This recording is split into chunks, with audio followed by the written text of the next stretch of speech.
Hello and welcome to Pickleball Therapy, the podcast dedicated to your pickleball improvement. Hope you're having a great week.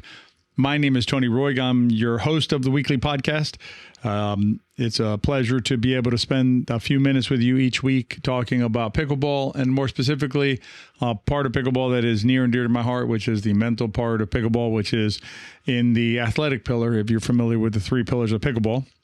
And if you're not, I have some good news for you, because CJ and I and the rest of the team have been hard at work putting together, are hard at work putting together our upcoming September online clinic. If you've been with us for a while, you know that we offer a couple of kind of big trainings every year, and this is our September clinic for this year. If you're new to us and have not been to one of these before, you're going to be surprised and amazed and just awed by the content. I think you're really going to like it. We're trying a little bit different format this time in terms of how it's delivered, so that you have more access to the materials for a longer amount of time. You can kind of digest them a little better than in a more compressed manner. And so we're going to have that September 20th through the end of the month. It's also an opportunity for you to find out more about the pickleball system, it's our flagship coaching program. It is the most comprehensive program available anywhere, and the most effective. I mean, it has the results speak for themselves. So make sure you have that on your calendar, September 20th to the end of the month. Again, you don't have to be there every day.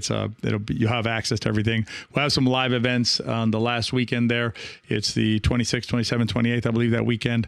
And you can pick a live event to come and join us and get your questions answered and things like that. So be on the lookout on your email for that.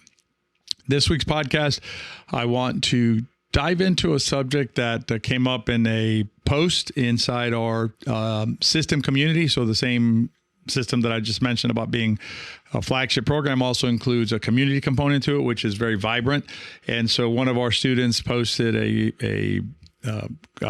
basically a call for help, right? A call for input, help, feedback, about something that he's experiencing as a player. And there was, at the last time I checked, there was 22 or so folks who had jumped in there to share their information about that, or their thinking about that. So what I'm going to do is I'm going to read the player's post. Again, this is a public post inside of a community. So I'm going to read the player's post, and then I'm going to read you some of the comments that came back, because I think that the comments really show the commonness, and maybe the correct word, but the prevalence maybe of this issue, this potential limitation on our play and our enjoyment. And then I'll give you a couple of thoughts in terms of what I think about it. And then if there's time, we may do a riff today about agency. We'll see how long this goes, because there's a lot to get through. And what we're talking about here today is we're going to be talking about the critic, right? The player at the court, or players at the court, who make you feel less than as a player, perhaps unintentionally, perhaps, certainly I don't think making you feel bad is intentional. So the ramifications are unintentional, but they nonetheless are the result of the critic's work while they play. So I'm going to start here with the post that was made, and then I'll share some of the comments and then give you my discussion. So here's the post. I'm 77. I love the game, work very hard at it, but having some difficulty with, quote, friends, close quote, who are younger and better and now bark a bit at me when they're disappointed in my or their play. It really gets me down when relationships become secondary to gameplay and doesn't help to match either. So much for a bowl of ice cream. Talk about that in a second. It makes me wonder whether or not to just retire from the game I love. I listened to Tony's Pickleball Therapy. Thumbs up on that. I'm signed up for a system camp too. I think I need some help and good advice from the system members on how to keep my spirits up in the face of adversity. Maybe there's an episode in the podcast I missed. I can't remember for sure whether there's an episode in the podcast covering this, because we have, I think it's almost 300 episodes right now. But whether there's one or not, we're having one now. So we're going to talk about it. So here are some of the responses. Pay it forward and get back to the game. Find a group of newbies and support them. I think that's really interesting advice. And what I would suggest is, when we think about our relationship with pickleball, you can think about it more broadly than just the 9 to 12 game on Tuesday or whatever your normal game is. There's a lot of other ways to engage with pickleball. I had a chance of going to Major League Pickleball this last week in New York, and I got to chat with one of your fellow students, and who also is a referee, right? There's several of you who are referees who volunteer extensively in tournaments and things like that. That's a great way to interact with the sport, right? It's not with a paddle in your hand, but you're still interacting with a sport you love. I think this idea of helping new players get involved with the sport is an amazing idea as well. There's other suggestion about finding a group that gels better with you. There's a little bit of pushback back and forth. Some players suggested finding a new group. Some players kind of push back on that because of the realities of the situation. It's a fine piece of advice, meaning like if there is another group that will work better for you, that's an option, but it may not be available to everybody, particularly players who live in maybe smaller pickleball communities who don't have multiple groups that they can jump around, or also, just geographic limitations and things like that.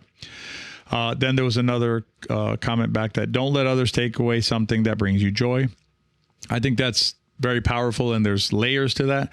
That's the idea that you have agency over these kind of things to some extent, right? I mean, we're all human beings, but you still have agency over how do you respond to the inputs that you're receiving. And so I'm not going to go into those in depth on this podcast. I did write basically a sister blog to this podcast that covers what I think about some of the things that you can do to when you have to deal with the quote unquote critic out there. That'll be at betterpickleball.com. It'll be around the time of the publication of this episode, so the date should correspond pretty closely, but it has to do with basically dealing with the no fun type of interaction that we have sometimes. I'm going to read this comment a little bit. I'm going to read this comment a little more in full because I think it touches on several points. So let me read it and then I'll talk about it.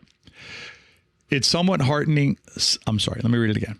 It's somewhat heartening to read all the comments and know that this type of thing happens everywhere. Last week, a man I had never met before and had to partner with criticized my play and tried to, quote, instruct me during the game. Turned out he didn't even know how to keep score. You do meet all kinds in open play. Some think they know better than you. I've also seen the middle school behavior and cliques. One of Tony's Pickleball Therapy podcasts talks about pickleball teaching you about life, not just about pickleball. I've certainly found that to be true. I still struggle with how to tell folks like this to back off. I hate being rude. I'm working on saying no thank you, as Tony suggested, when folks like this come up in the paddle rotation. Now I know what that guy is like. I also know it's him, not me, that has a problem. So there's a lot of layers in this. Let me kind of peel them back a little bit. So, and I think these kind of comments show the value of having this conversation inside a community and this kind of podcast. And that's why I wanted to take this podcast opportunity to do a little bit different than normal, instead of just me as the talking head, bringing you my thinking on the sport and how we deal with it. It's also to show you that there's a whole community of players out there who are like you, right? They experience joy, they experience sadness, they experience disappointment, they experience success, right? So they experience all of the same emotions that we all do. And so the beginning of this, that this kind of thing happens everywhere. It's helpful for other players to know that you're not alone, right? Any of us going through something, to know that another player out there has experienced something similar, even as disagreeable as the experience may be, makes us feel less isolated about that encounter or that experience again. So the rest of it was about the critic, right, on the court, and then the idea that we struggle to tell folks like this to back off. We don't really know how to address it. The sister blog that I mentioned to this will help with some of that. There's also a citation in there to the No Thank You blog that this commenter mentions, and it's very empowering to understand that you have agency over whether you, not just how you interact with these folks, but whether you interact with these folks, and so. Give that a read and see how that works for you. And I would submit to you that the more pushback that there is to players in these situations, then it either changes their behavior, or at least you know that there's solidarity in your group about how to address this type of interaction. That just isn't called for, right? They're making you feel less than, it just isn't called for at any time. So, and then the last part of it, right? I also know it's him, not me, that has a problem. That idea is powerful, right? Understanding that this isn't your problem. This is their problem. Now, we make it our problem because we internalize or we allow it to affect us. And again, not a criticism about allowing it to affect you. We're all human beings. It's a process, right? For us to understand it's their problem, and then be able to then kind of chop it off, right? If you're watching me on video, you're seeing I'm having difficulty saying the word, but I'm chopping my hand out. So it's basically chopping off their ability to affect us is a process. And I address that also in the sister blog. And then we're going to talk about that a little bit in terms of what I want to address in this podcast, specifically to that. All right, a couple more of these, and then I'll give you some of my thoughts. And obviously I'm giving you my thoughts as we go anyway, with, my reactions to these ideas. So here it says, hi, I know how you feel. Playing with people who act disappointed in my play totally bums me out. But there are plenty of players like me, I love that, right? Connecting, who love playing with people like you, who are serious about improvement, but unwilling to put performance ahead of relationships. Beautiful sentiment, right? Pickleball at the end of the day is a game, right? Hopefully we can play better. Hopefully we can win some games here and there, or delete some rallies, or be competitive, right? Go out there and do our best when we're playing. But really there's so much more to it, right? The relationships, the exercise, the social interactions, and to allow a missed shot or something like that to bring you down. And I just got reminded of something that I witnessed yesterday, and very nice folks in open play. And, and it wasn't anything that they were saying to anybody else or anything like that, but they were getting lobbed a lot. And it was a couple, there was a couple playing together, and they kept on getting lobbed, and the frustration by the husband just kept ratcheting up. And I could see him just, his blood pressure must have been, 150 over 110 by the end of the match. And, I'm not criticizing him, right? That's not my intention here, but it's to share it with you because that doesn't have to be that way. It's our choice at the end of this as to how we choose to interact with that event.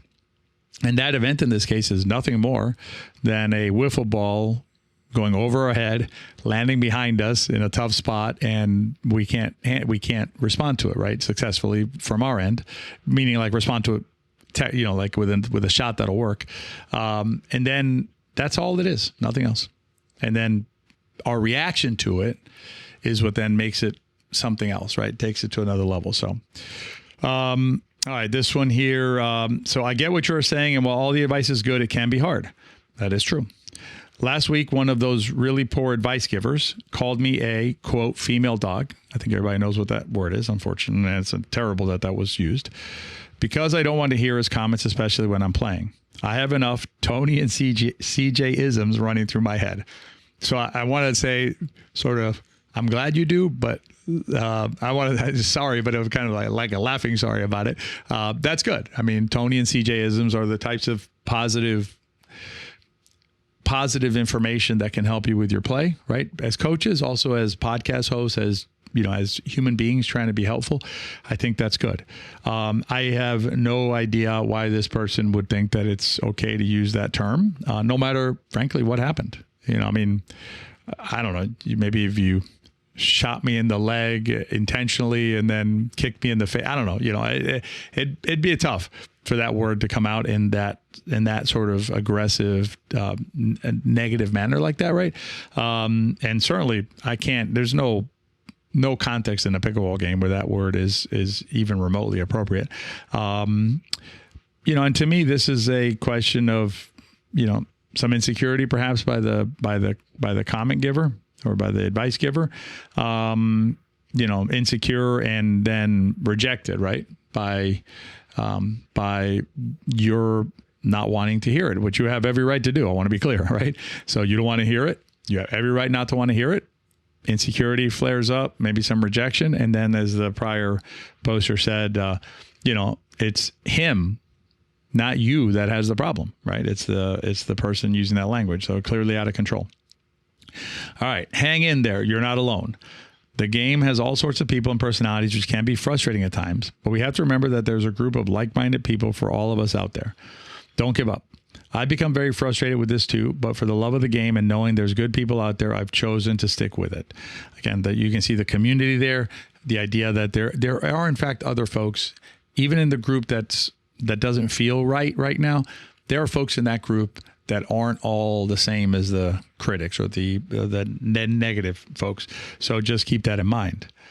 Here's another one. I have found that at times pickleball is like high school. The cliques are there. You just have to find your way around them. I can hang out with the, quote, pretty girls for a while, but then I have to take a break and hang around where I don't have to worry about what I look like. I just need to be, all caps, be.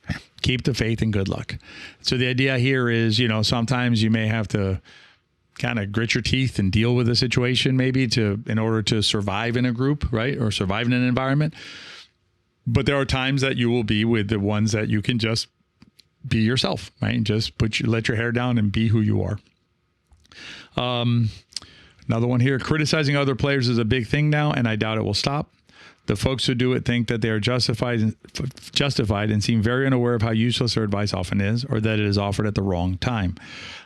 Yeah, I would agree with that. I mean, these folks, I hear advice out there all the time, and I can echo some of these. Basically, I'll see players out there who are all beginners, and there's the alpha beginner who believes that they know the answers to everything, and what they're saying is wrong, and but they're very confident in what they're saying, and it's a function of us as using our agency to be able to maybe filter that out some or ignore it. And again, I deal this more in the sister blog, but there are ways to address it. And the thing about your journey as well is that, your journey is your journey, right? And the more powerful you become about the game, and by power, I'm talking here about knowledge, right? Where you're more confident in the game, in your knowledge of the game, you're more confident in your abilities and things like that. Everything else just kind of fades away. And I can tell you that for myself, right? And obviously I understand that I'm perhaps a higher level player than some of you. I've been at it for a long time. I have a certain weight, if you will, to my presence on the court and my presence in facilities and things like that. So, I get less people F with me, right? Or mess with me, I guess, to be more politically correct. And I get that, right? But it's the stronger you become and the more confident you are in your understanding and your knowledge and what you're doing. Even when you make a mistake, it's not, no matter what other people say, you don't feel as bad because you know that you feel good about yourself, right? In your relationship with pickleball. And also you understand that when you pop the ball up, that's normal. And your partner has probably popped the ball up already anyway, right? So this idea that it's your fault or something like that is nonsense, right? All right, a couple more here. So then I have tried every approach, but the opinion givers don't seem to stop. Yep, listen, we can't stop them, right? Not necessarily. We might, right? But take some time, whatever. But they're going to do what they're going to do. I like this one. Now I'm trying a bemused wisdom approach. I smile and try to shake it off. That's one of the options that we set forth in the article that I mentioned to you, the sister article about it. And then, PS suggestions to find new groups are not useful. It is easier said than done. Time is better spent on managing your attitude. I would agree that and many times it's going to be better for us to just look internally and work on ourselves and how we interact with these folks rather than trying to find other groups, unless those groups are, reasonably available. And then it's probably okay to try and do that. So, all right, let me give you a couple of my thoughts, and I don't think we're going to have time for a riff today because I'm looking at the time here, and I think this has been super cool. And let me know, let me know if you enjoyed this format. I'm not done yet, but let me know if you enjoyed this format, this approach. I think it's been an interesting one for me anyway, reading the comments, going through them, giving my thoughts on each comment that, as I saw appropriate and things like that. But I want to in addition to what I wrote in the sister article about this, where you can decide how you interact with this type of event, I want to share one other idea, and it's just, it may not be the case for you, right? Yeah, listening to this. And before I do it, I want to make sure I'm clear about this. I'm not suggesting that this is happening, and I'm not attempting to minimize your feelings about what's happening to you, and the possibility that it may be exactly as you believe it to be. In other words, it may very well be that what we call the critic in the articles, I'll use that term here, it may very well be that the critic is A, criticizing, B, doing it in a way that is not that any criticism is appropriate, right? But doing it in a way that's excessively inappropriate, if you will. So in other words, the events may be as you believe them to be. So that's very possible, okay, and maybe even likely. But I want to suggest a possibility to you that's worth exploring, which is when you're feeling like others are judging or criticizing or weighing your play or whatever, ask yourself whether it's possible and that at least in some of those situations, it may be a form of a projection. And by projection, what I mean by that is that we know that we messed up. And so we then feel bad about messing up, right? And so we're criticizing ourselves for the mess up. And we see something. Can be a turn by another player, or a look, or a shake of the head, or anything that we may see. And we project onto that, or impart onto that, our own criticism of ourselves. Okay. And let me suggest to you why I propose this idea as a possibility. Number one, it is my experience as a longtime coach now, and having coached, has to be thousands by now of players, that I have seen too many instances of players, too many instances where I know by now that most players don't have the bandwidth to see, much less understand and analyze what other players are doing or have done. Too often, and this is going to be, we talk about this in the book that's coming out at the end of the month, the end of September, sorry. But that the other players don't have the bandwidth they hardly have the bandwidth to know what they did. And how do I know this? I know this because when coaching, very often, and I have to be clear here, I'm not criticizing any player who does this. This is the most natural thing in the world, and it happens all the time. But oftentimes when we're coaching, we will interact with the group on the court, right? The 4 players who are playing, and we're coaching them as they play. And I will say something like, okay, so-and-so, do you remember when you hit the third shot, you hit it over here and things like that? And the look I get, and then the words I get, no one on the court knows who hit the third shot. No one on the court even really kind of they have to think about it for a second to even figure out which side of the net hit the third shot.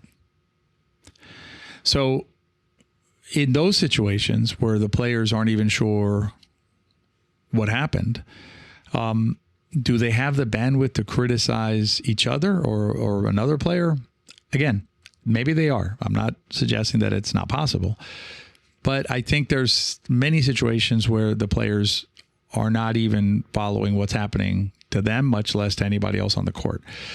And then the second reason I suggest this is as a possibility is because I've seen it where, players who play with me will believe that I am upset at something that shot they missed or something like that. And I obviously I'm the host of the podcast, so I've gone on this path a long time now, right? So I'm not suggesting my way of doing it should be automatic for everybody, but I'm at a place where I will ameliorate, that's probably too big a word, but ameliorate their feelings or make them feel better, right? I'll tell them, no, I'm fine. Everything's fine. I mean, yeah, you missed a shot, but I missed the last one. or I'm going to miss the next one, I'm sure, because that's how pickleball is played. And so the player believes that I am judging them, that I am, and I've seen it with other players as well, other interactions where the players believe that they are being judged when in fact they are not. Okay. Again, to be clear, I'm not suggesting that that's always the case. And there are certainly cases of judgment and criticism and things like that. But just something to be aware of perhaps, and maybe run it through a filter before you decide that you are in fact being the subject of criticism or judgment by other players. Check yourself against a possible projection first. If you still believe that they are being critical, then the suggestions in the sister article and the sister or cousin article about no thank you may be the right, may give you some additional tools to help you. So, all right, that's this week's podcast. I hope you enjoyed the podcast. Let me know if you enjoyed this format. You can send us an email at therapy@betterpickleball.com if you care to. And please always consider rating and reviewing the podcast. As I mention every single podcast, this helps us reach other players who, like you, would benefit from this sort of podcast if they only knew it existed. The only way the algorithm knows to send it to them is by information like ratings and reviews to let them know that this is a podcast that is valued. And lastly, consider sharing this episode with a friend of yours who believes they've been criticized or judged recently. It may help them understand that they're not alone and that there are ways that they can perhaps minimize or mitigate the feelings that they're having and ultimately take action to protect themselves. So have a great week, and I look forward to seeing you on the next episode of Pickleball Therapy. Be well.